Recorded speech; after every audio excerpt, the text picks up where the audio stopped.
5 seconds. Start. It must be lonely being Shehbaz Gill these days, full stop. With his own party now back pedaling from its moral support for the controversial statements he made during a TV show last week, Mr. Gill must be feeling abandoned and forlorn, full stop.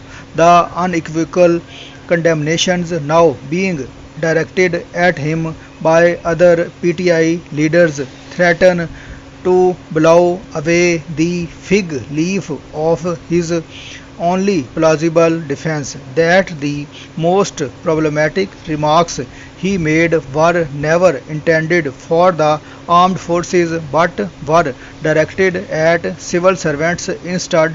Full stop paragraph. Due to the blowback from the incident, there had been a visible modulation in the PTI's combative posture over the past week. Full stop.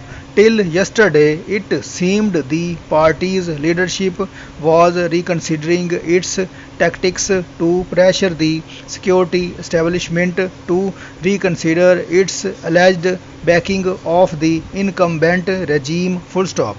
It would appear that a consensus had been reached even within the PTI ranks that whatever his intended meaning and audience, Mr. Gill definitely did cross a line. Full stop paragraph. Mr. Imran Khan, who Mr. Gill serves as Chief of Staff, earlier this week called his remarks wrong and regretted that they were ever uttered. Full stop.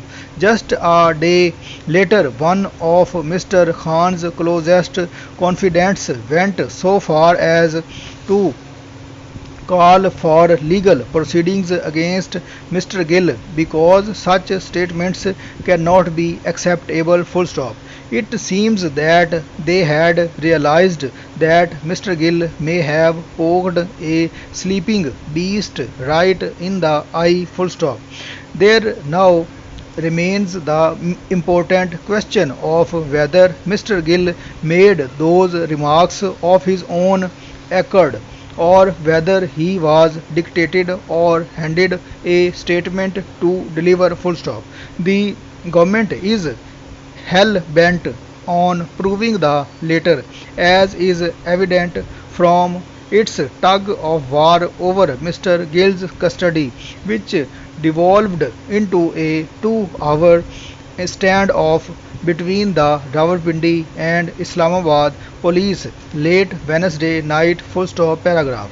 Meanwhile, the PTI seems to be wasting its breath arguing that PDM leaders should be similarly prosecuted for statements they have made in the past against the military leadership. Full stop. Military involvement in politics is bound to invite criticism from political quarters. Full stop. Mr. Gill, on the other hand, stands accused of fomenting discord within the military's ranks, which, if proven in a court of law, is a much more severe offense compared to Mr. mere criticism. Full stop.